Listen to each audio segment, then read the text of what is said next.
बहुत बहुत स्वागत है सभी का हमारे यूट्यूब चैनल स्टूडेंट्स मीडिया में। मैं हूं राज और आप देख रहे हैं स्टूडेंट्स मीडिया यूट्यूब चैनल।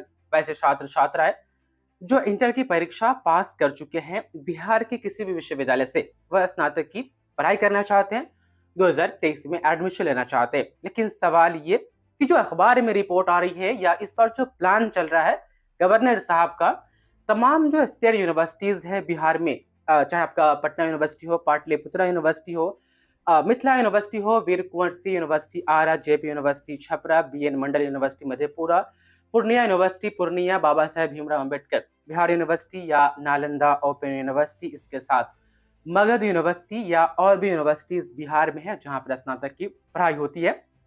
3 साल का ग्रेजुएशन होता था, लेकिन अब जो खबरें चल रही है कि अब 3 साल वाला नहीं, 4 साल वाला ग्रेजुएशन चलेगा। तो आपके सवाल ये आ रहे हैं कि 3 साल वाला को तो 5 साल में करवाया जा रहा है कुछ यूनिवर्सिटीज में, यदि ये 4 साल वाला आया तो मालूम चलेगा कि 7 साल चला जाएगा। और 3 साल का ग्रेजुएशन था तो 4 साल, 1 साल और हमारे ऊपर बर्डन क्यों दिया जा रहा है।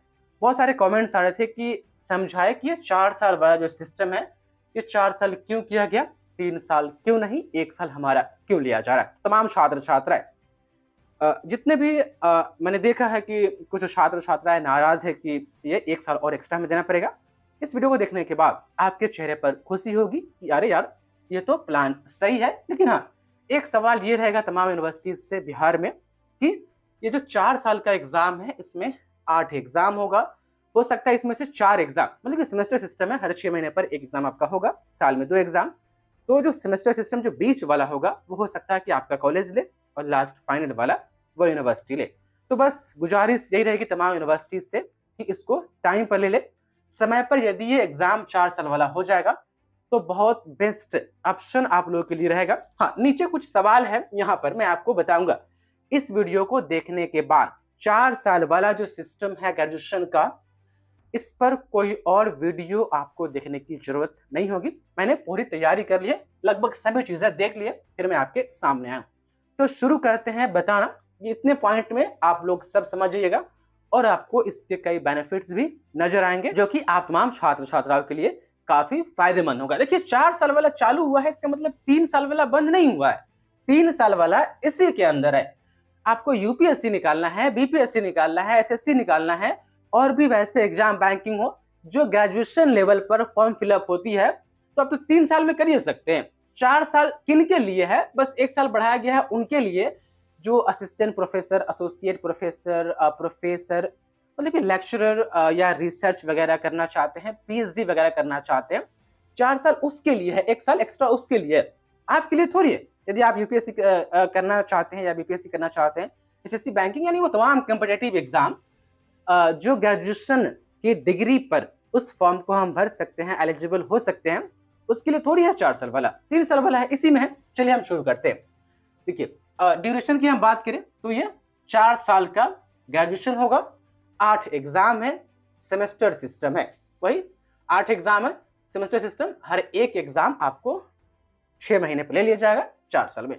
इसमें एक प्लस पॉइंट हमें यह नजर आ रहा है कि सेम टाइम पर राज्य सरकार जो है ऐसी व्यवस्था कर रही है, हमारे गवर्नर साहब, वहीं से सब रेगुलेट होता है स्टेट यूनिवर्सिटी, एडमिशन सभी यूनिवर्सिटीज में सेम टाइम पर हो और सेम टाइम पर एग्जाम हो। तो इससे बेनिफिट एक ये होगा कि मान लीजिए कि बिहार यूनिवर्सिटी का सेशन लेट है, लेकिन पटना यूनिवर्सिटी का तो सेशन टाइम पर चलता है। तो ये सिस्टम जब आ जाएगा, सेम टाइम पर एडमिशन और सेम टाइम पर एग्जाम, तो पटना यूनिवर्सिटी के अधीन, क्योंकि इसका सिलेबस भी पूरा बदल जाएगा, नई सिलेबस तैयार की जा रही है। अभी कहा गया है कि आप फर्स्ट ईयर का, मतलब कि 2 सेमेस्टर का, आपको फर्स्ट ईयर में 2 सेमेस्टर होगा, उसका सिलेबस तैयार करके भेजिए। अभी second semester, second year, third year, उसके बाद से फोर्थ ईयर का अभी सिलेबस तैयार नहीं होगा। शुरुआती में जब ये लागू होगा 2023 से, तो पहले 1 साल का 2 सेमेस्टर का सिलेबस जारी किया जाएगा, उस पर काम किया जाएगा, धीरे धीरे सब होगा। तो अभी तो सिलेबस खैर नहीं आई है, सिलेबस तैयार किया जा रहा है और इसी महीने वो आ भी जाएगी, तो सिलेबस तो पूरा तरीके से चेंज ही हो जाएगा। तो फायदा ये होगा कि जब पटना यूनिवर्सिटी में एडमिशन होगा तो लार्जेस्ट सर में जिसका सेशन लेट है उसको भी टाइम पर एडमिशन लेना पड़ेगा। एग्जाम यदि पटना यूनिवर्सिटी में एग्जाम होगा टाइम पर, तो उनको भी टाइम पर एग्जाम लेना पड़ेगा, क्योंकि कंडीशन इसमें है। तो सेम टाइम पर एडमिशन, सेम टाइम पर एग्जाम सभी यूनिवर्सिटी में। हालांकि एक चीज अभी क्लियर नहीं हुआ है कि यदि सब में सेम टाइम पर एडमिशन होगा तो संयुक्त प्रवेश परीक्षा कोई एंट्रेंस एग्जाम ले लिया जाएगा या अलग अलग यूनिवर्सिटीज में मेरिट बेस पर एडमिशन हो जाएगा। अभी तक के जो है वो मेरिट बेस पर ही आप पर्टिकुलर उस यूनिवर्सिटी में आवेदन करेंगे, उसके बाद से आपका एडमिशन होगा। बाद में हो सकता है कहीं एक सभी को कंबाइन करके एक एंट्रेंस कॉमन ला दे कि आप इसको पास कीजिए और किसी भी यूनिवर्सिटी में जाकर के बिहार में एडमिशन ले लीजिए। एक चीज ये फायदेमंद है कि स्ट्रीम सिस्टम खत्म हो जाएगा। कोई ये नहीं कहेगा कि मैं बीए कर रहा हूं, कोई ये नहीं कहेगा कि मैं बीएससी कर रहा हूं, या कोई ये नहीं कहेगा कि मैं बीकॉम कर रहा हूं। आप चाहे तो एक सब्जेक्ट आप हिस्ट्री रख सकते हैं। चॉइस बेस्ड क्रेडिट सिस्टम का मतलब होता है कि आपकी चॉइस है, कोई भी सब्जेक्ट ले लीजिए जो एज ए सब्जेक्ट उसको मान्यता दी गई है। आप चाहे तो हिस्ट्री ले सकते हैं एक सब्जेक्ट, आप चाहे तो मैथ ले सकते हैं एक सब्जेक्ट, आप चाहे तो कॉमर्स का कोई एक सब्जेक्ट आप रख सकते हैं। मतलब कि भेदभाव खत्म, कोई भी कहीं से भी उठा सकता है। अब देखिए टोटल 500 नंबर का एग्जाम होगा या 400 का या उससे अधिक का, जब वो सिलेबस वगैरह जारी होगी हम आपको बताएंगे। तो सेमेस्टर सिस्टम खत्म है, लेकिन ये सेमेस्टर सिस्टम में थोड़ा आगे एक चीज आपको याद रखना, मैं आपको बताऊंगा, भूलिएगा नहीं। उसके बाद से आप देख पा रहे हैं एडमिशन के समय ही सोचना होगा कि किस फील्ड में हमें जाना है, ये सबसे बड़ा प्लस पॉइंट है। इसको यूं समझिए कि जैसे हम मैट्रिक की परीक्षा पास करते हैं तो 11th में हमें किस फील्ड में जाना है, हमें कौन सा सब्जेक्ट लेना है, हम 11th में ही चूज कर लेते हैं कि हमें कंप्यूटर साइंस से इंजीनियरिंग करनी है तो हम कंप्यूटर साइंस लेंगे, हमें जो है कि सिविल इंजीनियरिंग करनी है तो हम मैथ लेंगे, हमें डॉक्टर बनना है तो बायोलॉजी लेंगे। उसी तरीके से आर्ट्स क्या है और कॉमर्स के अलग अलग है कि हमें 11th में ही चूज कर लेना होता है। लेकिन हम तो ग्रेजुएशन में भी आकर के डिसाइड नहीं कर पाते हैं कि हम कौन सब्जेक्ट लेंगे। लेकिन अब ऐसा नहीं चलेगा, आपको एडमिशन के समय ही सोच लेना होगा कि हमें यूपीएससी करनी है या बीपीएससी करनी है, एसएससी निकालनी है या बैंकिंग निकालनी है, या हमें लेक्चरर बनना है, प्रोफेसर बनना है। क्योंकि यहीं से आपके सब्जेक्ट की शुरुआत होगी, यहीं से आपको सोच लेना होगा। आप इस पॉइंट में आकर के समझेंगे। बस अभी इतना याद रखिए कि आपको एडमिशन के टाइम ही सोच लेना होगा कि हमें क्या करना है, मतलब कि 3 साल वाला करना है या 4 साल वाला करना है। चलिए, इसमें एक अच्छी बात यह है कि एडमिशन जो है कि 7 साल के लिए वैलिड रहेगा। आपने 2 सेमेस्टर की परीक्षा पास की, बीच में आप पढ़ाई छोड़ दिए, फिर 2 साल बाद मन हुआ कि नहीं चलो फिर से पढ़ते हैं, तो जैसे अभी होता था ना कि पार्ट 1 में एडमिशन दिए, एग्जाम दिए और जो है कि पार्ट 1 पास कर गए, छोड़ दिए, एक मार्कशीट मिला, एडमिट कार्ड मिला, हो गया काम खत्म। और फिर 2 साल बाद मन हुआ कि आके हम पढ़े, तो फिर आप पार्ट 2 में एडमिशन नहीं ले सकते थे, आपको फिर से पार्ट 1 में शुरू करनी पड़ती थी।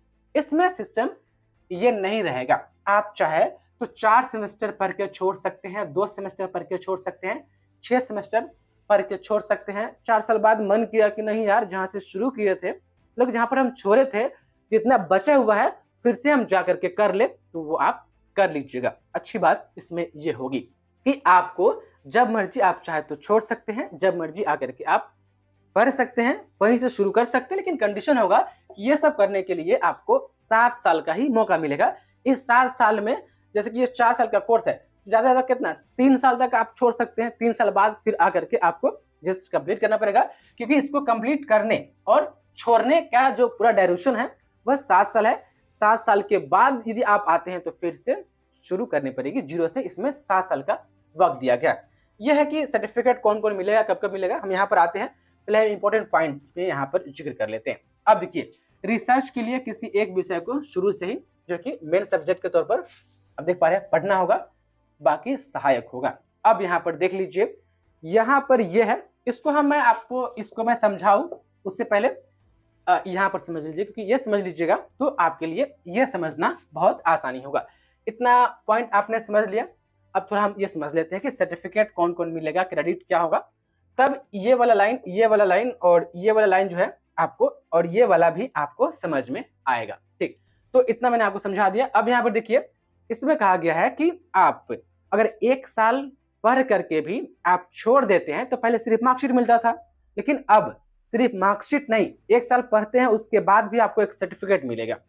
उस सर्टिफिकेट का आप देख पा रहे हैं, 2 सेमेस्टर आप पढ़ेंगे तो उसका यूजी सर्टिफिकेट मिलेगा, 40 क्रेडिट पॉइंट, जो कि इसके लिए यहाँ पर रखा गया है। यूजी सर्टिफिकेट, अब कहिएगा कि यूजी सर्टिफिकेट ये कैसा सर्टिफिकेट है, कौन जॉब देगा?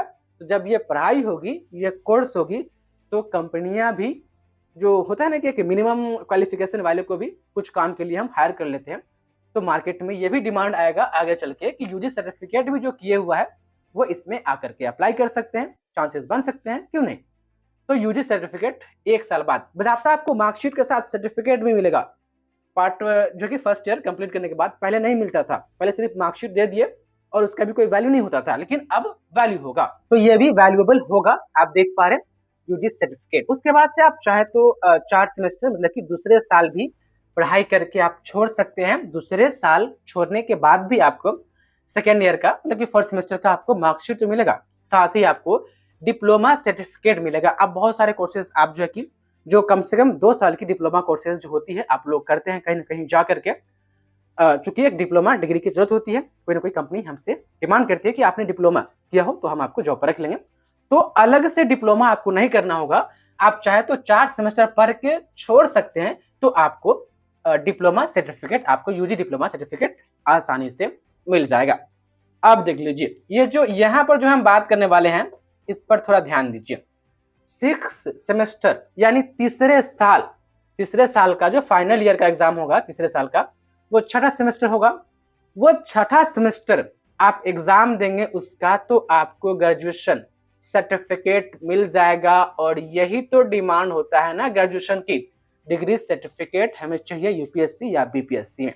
तो 3 साल बाद यदि आप कॉम्पिटिटिव एग्जाम की तैयारी कर रहे हैं, तो आप चाहे तो 3 साल बाद अपना पढ़ाई छोड़ करके डिग्री सर्टिफिकेट ग्रेजुएशन का आप ले करके बढ़ जाइएगा बीपीएससी के एग्जाम में या यूपीएससी के एग्जाम में या वैसे कॉम्पिटिटिव एग्जाम में, जहां पर ग्रेजुएशन जो कि ग्रेजुएशन लेवल की डिमांड होती है, डिग्री सर्टिफिकेट की डिमांड होती है, तो आपको तो 3 साल में मिल ही जाएगा। कौन कह रहा है कि आप ये 7वां सेमेस्टर और 8वां सेमेस्टर आप देख पा रहे, ये होगा ना 6 के बाद 7 और 8, तब ना 1 साल का हो जाएगा ये चौथा साल। कौन कह रहा है इसमें आइए, तो इसमें कौन आएगा, तो इसमें वही आएगा जिसको पीएचडी करना होगा, जिसको प्रोफेसर बनना होगा, जिसको लेक्चरर बनना होगा।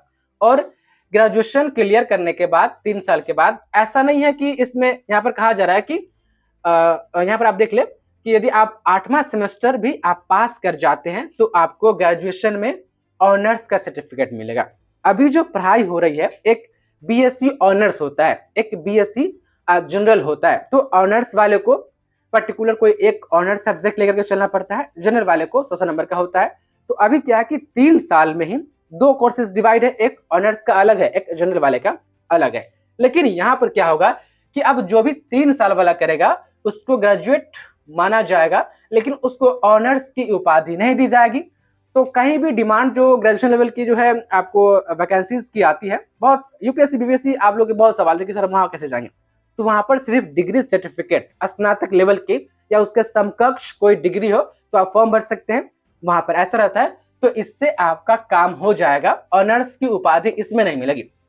चौथे साल में आपको ऑनर्स की उपाधि, आपको ग्रेजुएशन विद ऑनर्स कहा जाएगा, किसी पर्टिकुलर सब्जेक्ट से होगा वो। उसके बाद आपको डायरेक्ट पीएचडी करने की छूट होगी, लेकिन कंडीशन होगा पीएचडी डायरेक्ट इसके बाद वही कर पाएंगे जो छात्र छात्राएं। यहां पर देखिए, अब हम यहां पर आते हैं, इतना समझ गए ये वाला। और पीएचडी देखिए मैंने आपको समझा दिया, ये क्रेडिट पॉइंट है 160 है, हम आपको बताएंगे यहां पर आकर के। अब यहां पर आ जाइए कि ये पीएचडी डायरेक्ट चौथे साल के बाद पूरा करने के बाद कौन कौन कर सकता है। सरकार ने इसके लिए कंडीशन ला दी है, ऐसा नहीं है कि हाँ जो चौथे साल में प्रवेश करेगा वही पीएचडी डायरेक्ट कर सकता है बिना पीजी किए, ऐसा नहीं होने वाला है। अब यहाँ पर चलिए यहाँ पर देख लीजिए, ये वाला पॉइंट देखिए, जो विद्यार्थी 75% मार्क्स से 6 सेमेस्टर में लाएगा, आप देख पा रहे हैं यहां तक ग्रेजुएशन तक ठीक, तीसरा साल तक, इस टोटल में जिसका भी 75% मार्क्स होगा 6 सेमेस्टर टोटल होगा 3 साल में, उसी को रिसर्च स्ट्रीम चूज करने का मौका मिलेगा। वही यहां पर आकर के चौथे साल में रिसर्च स्ट्रीम चूज करेंगे, उससे कम वाले को नहीं मौका मिलेगा। तो उसके लिए फिर अच्छे से पढ़ना होगा। उसके बाद से आप देख पा रहे, यदि किसी को, अब थोड़ा ऊपर का समझ लीजिए, मैं ऊपर नीचे समझा रहा हूं ताकि एक वे बनता रहे, आपको समझने में दिक्कत ना हो। रिसर्च के लिए किसी एक विषय को शुरू से ही मेन सब्जेक्ट के तौर पर पढ़ना होगा, बाकी सहायक होगा। मैंने आपको कहा है ना यहाँ पर कि एडमिशन के समय ही सोचना होगा, तो ये पॉइंट यहाँ पर क्लियर हो रहा है। आपको पार्ट 1 फर्स्ट ईयर में जब आप एडमिशन लेंगे उसी वक्त सोच लेना है कि हमें रिसर्च करके मतलब पीएचडी वगैरह करके हमें लेक्चरर प्रोफेसर बनना है, या हम कोई ऐसी कॉम्पिटिटिव एग्जाम की तैयारी करने जा रहे हैं जहां पर सिर्फ स्नातक लेवल की जो है कि एलिजिबिलिटी क्राइटेरिया होती है। तो इसी वक्त आपको सोचना होगा। यदि आपके दिमाग में यह है कि नहीं हमको लेक्चरर ही बनना है, प्रोफेसर ही बनना है, तो फर्स्ट ईयर में जब आप एडमिशन लेंगे तब से लेकर के लास्ट ईयर तक कोई एक मेन सब्जेक्ट आपको लेकर के चलना होगा। कोई एक, उसको हर सेमेस्टर में हर ईयर में पढ़ना है, ताकि उससे आप पीएचडी कर सके और उसमें आप रिसर्च कर सके। बाकी जो छात्र छात्राएं जिनको सिर्फ ग्रेजुएशन की डिग्री चाहिए जो कि 3 साल में मिल जाएगी, वो चाहे तो आर्ट साइंस और कॉमर्स में से कोई सब्जेक्ट लेकर के वो पढ़ते जा सकता है। हालांकि इस पे अभी बहुत सारी चीजें हैं जो बिहार सरकार अभी कह रही है कि हम लाएंगे, लागू करेंगे, तो बहुत सारी चीजें उनको अभी क्लियर करना बाकी है। न्यू एजुकेशन पॉलिसी में जो चीजें मेंशन थी उसके अकॉर्डिंग मैं आपको बता रहा हूँ। तो आपको फर्स्ट ईयर में ही यह दिमाग में रख करके चलना है कि हमें लेक्चर प्रोफेसर बनना है, तो हमारा मेन सब्जेक्ट कौन होगा जिससे हम आगे पीएचडी करेंगे, वरना बस ये वाला अपनाना है।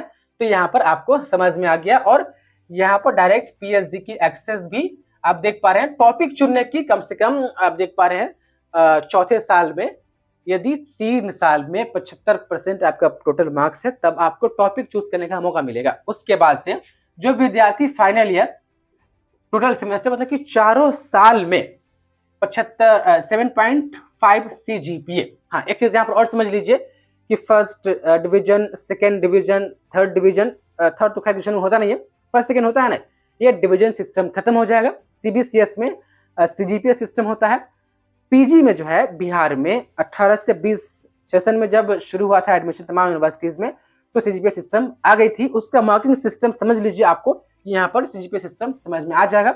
उसका समझने के लिए पीजी का पूरा एक वीडियो मैंने यहाँ बनाया था, उस पर पूरे डिस्क्रिप्शन में उसका लिंक दिया गया है। पासिंग मार्क्स से लेकर के तमाम चीजें आप वहां पर देख सकते हैं और सीजीपीए सिस्टम आप समझ सकते हैं। तो आप देख पा रहे हैं जिसका भी 7.5 सीजीपीए 75% आप देख पा रहे हैं एक आंकड़ा है, या उससे ऊपर अंक लाएगा 160 क्रेडिट स्कोर। यहाँ पर आप देख पा रहे हैं 8 सेमेस्टर कंप्लीट करते करते 160 क्रेडिट स्कोर है यहाँ पर, तो आप देख पा रहे हैं। और 12 क्रेडिट फ्रॉम रिसर्च आपको जो है कि 6 सेमेस्टर कंप्लीट करने के बाद जो आपको रिसर्च करने के लिए जो स्ट्रीम मिलेगा, आप वो प्रोजेक्ट सबमिट कीजिएगा तो उसमें आपको 12 जो कि क्रेडिट एक्स्ट्रा आपको रिसर्च से दिया जाएगा।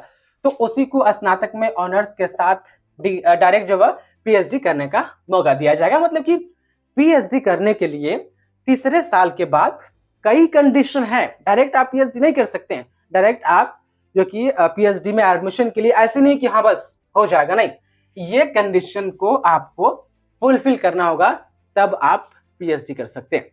अब इस कंडीशन को फुलफिल जो नहीं कर पाएगा वो क्या करेगा, इस पर अभी विस्तार से नहीं बताई गई है, मोटा मोटी जो चीज है मैं आपको बता रहा हूं। तो आप देख पा रहे हैं यहाँ पर यही सिस्टम है कि आपको 7.5 सीजीपीए जिसका होगा वो डायरेक्ट जो है कि वो पीएचडी करने के लिए उसको एक्सेस दिया जाएगा, और स्नातक के साथ साथ उसको ऑनर्स जो होता है ऑनर्स की भी उनको जो कि मान्यता दी जाएगी। 3 साल वाला में सिर्फ स्नातक ग्रेजुएट आप कहलाएंगे, ऑनर्स आप नहीं कहलाएंगे। यहाँ पर आप देख पा रहे हैं ऑनर्स की इसमें जो है कि उपाधि आपको नहीं दी जाएगी। अब ये सवाल ये आ रहा है और अखबार में भी आ रहा है कि फिर तो यदि आप ग्रेजुएशन के बाद डायरेक्ट आप पीएचडी कर सकते हैं तो फिर पीजी करने की तो जरूरत नहीं है, क्योंकि पीएचडी करने के लिए अभी जो एलिजिबिलिटी क्राइटेरिया है कि आपको ग्रेजुएशन करना है 3 साल में, उसके बाद 2 साल में आपको पीजी करना है। पीजी में भी 50 से 55% अंक है, तो पैट एक एंट्रेंस एग्जाम होता है पीएचडी के लिए, उसमें बैठिए, उसमें पास हो जाते हैं, फिर आपका इंटरव्यू वगैरह होता है, फिर आप जो कि पीएचडी करते हैं। तो यदि ऐसा हुआ तो डायरेक्ट पीएचडी हो जाएगा, तो पीजी तो खत्म हो जाएगा। लेकिन एक सवाल यहाँ पर ये घूम रहा है कि यदि ऐसा नहीं हुआ, ये कंडीशन पूरा नहीं हुआ, तो फिर क्या होगा, क्या फिर पीजी करना होगा? तो यहाँ पर कुछ लोग कह रहे हैं, और एक चीज नीचे यह भी है कि इसके बाद जो होगी यदि पीजी करना पड़ेगा 4 साल स्नातक करने के बाद, तो पीजी 1 साल की हो जाएगी। हालांकि इस पर क्लैरिटी अभी नहीं आई है, और यहाँ पर ये कहा जा रहा है कि यदि 6 सेमेस्टर मतलब कि 3 साल वाला जो ये ग्रेजुएशन वाला डिग्री ले लेंगे और यदि वो चाहेंगे कि हम पीजी करें तो उनको पीजी 2 साल, आप देख पा रहे हैं 2 साल वाला करना होगा। उसके बाद से एक और यहाँ पर सवाल ये उठ रहा है कि अभी असिस्टेंट प्रोफेसर बनने के लिए जो एलिजिबिलिटी क्राइटेरिया है, आपको पीजी करना पड़ता है, उसके बाद से नेट का एग्जाम देना पड़ता है। तो जैसा कि अखबार में रिपोर्ट आ रही है कि 4 साल वाला ग्रेजुएशन करने के बाद पीजी करने की जरूरत ही नहीं होगी, तो फिर आपको नेट का एग्जाम कैसे होगा?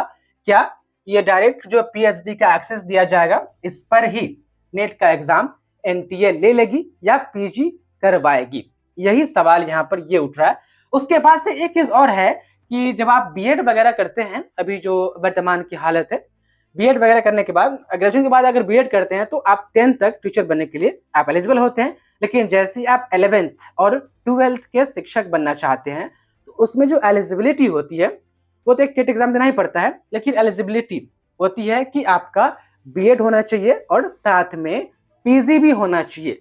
तो फिर पीजी ये अगर बंद होगा तो 11th 12th वाले टीचर वो कैसे बन पाएंगे? तो मोटा मोटी ये विकल्प जो है रहेगा ही, नहीं तो सिस्टम में और बदलाव करना होगा। तो ऊपर से जो नीचे तक जो चीजें मैंने आपको बताई है लगभग समझ में आ गया होगा। सवाल ये वाला सबके माइंड में चल रहा है और अभी कोई क्लियर नहीं कर रहा है, ठीक? क्योंकि गवर्नमेंट ने ही अभी पूरी तरीके से क्लियर नहीं की है और बिहार में जो है कि इस साल से लागू होने वाला है।